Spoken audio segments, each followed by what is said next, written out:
Thank you, everyone, for subscribing to Infinitely Productions. If you have not done so, please click the bell and subscribe, and we hope you enjoy our content. What's your idea? All tied up. Oh, we're all tied up. We're all together. All together. We're all together. Right. We sink together, hang together, live together. Yes. That's what He spoke with an encyclopedic knowledge that some found hard to believe. He was a low-level member in one large family. How is he identifying people in these other families? He can tell his own history. How does he get this comprehensive knowledge? Some thought the government fed Valachi as much information as they received from him. At least in Chicago, they give you $200 a week. Over here, they want you to stop. That's the attitude the soldiers in New York took at that time. He was coached, and he became an expert on organized crime in Detroit, Cleveland, Chicago, Las Vegas, and so on, things he didn't know anything about. But it was clear Valachi hadn't been coached on everything. He was asked by the senator from Nebraska, tell me, Mr. Valachi, about crime conditions in Omaha. And Valachi was stumped. He said, where's Omaha? Well, he certainly had his recollection refreshed, and it really makes very little difference. Because the truth was that Valachi didn't testify in criminal proceedings. They were not being used to convict people of crimes.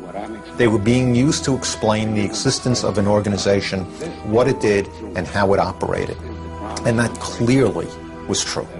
Now, even if I talk, I should never talk about this, and I'm doing so. That's my best way to That is the highest oath you took. Right. In other words, that was the most sacred in this organization. Right.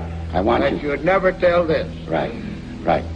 But the oath of Omerta had become little more than words to the former mob soldier. Before, what did I get out of it? What'd you get out? Nothing but misery.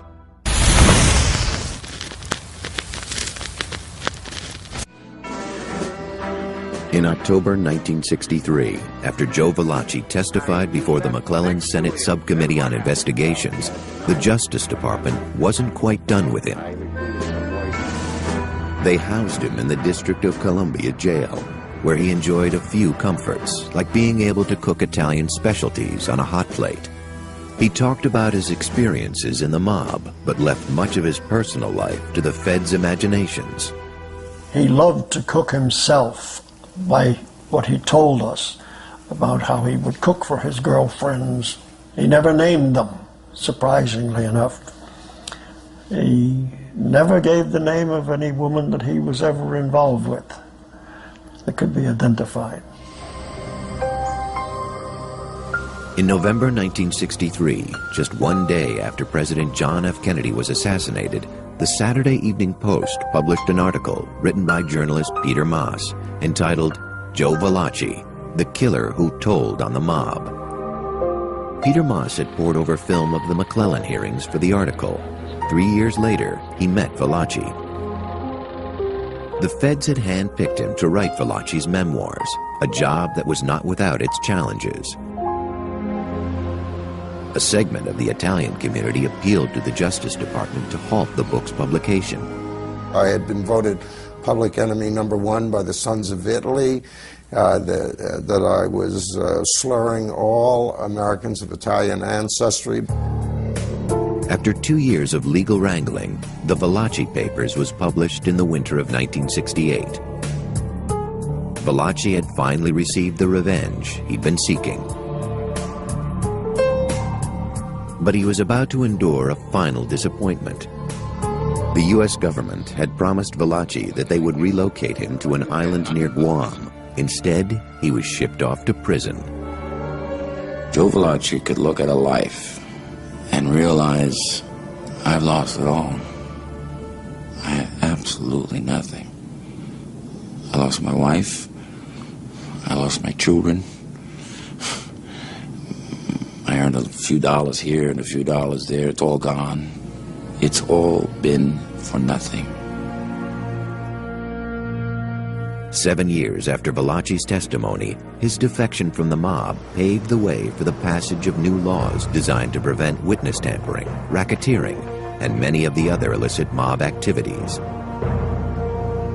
I know that that testimony materially led in 1970 to the Racketeer Influence and Corrupt Organization statute. We could not get the wiretap statute, which was a major change in the way we gathered evidence. But Valachi, McClellan Committee, made that possible.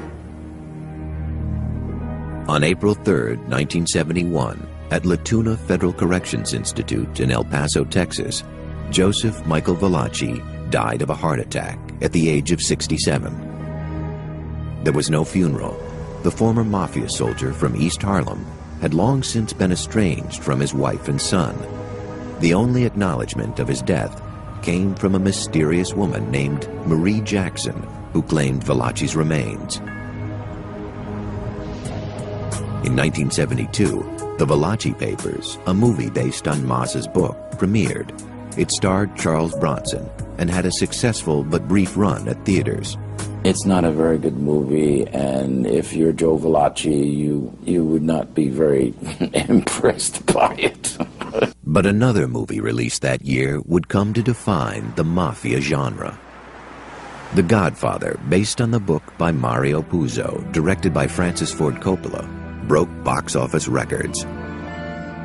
The Godfather couldn't have happened without Valachi. I mean it. All of that stuff that became embedded in everybody's minds were brilliantly brought out by that movie. You know, it was just great. But I don't believe all that could have happened without this. In the picture The Godfather, there is, in one scene of a congressional hearing, a picture of the Corleone family that looks exactly like that was in the McClellan Committee. I find it ironic when I think about it. When I was writing the Valachi Papers, 26 publishers in New York turned the book down. They all told me the Mafia didn't sell. Joe Valachi was a middling mobster at best, but in the end, his efforts to save himself changed the course of criminal justice.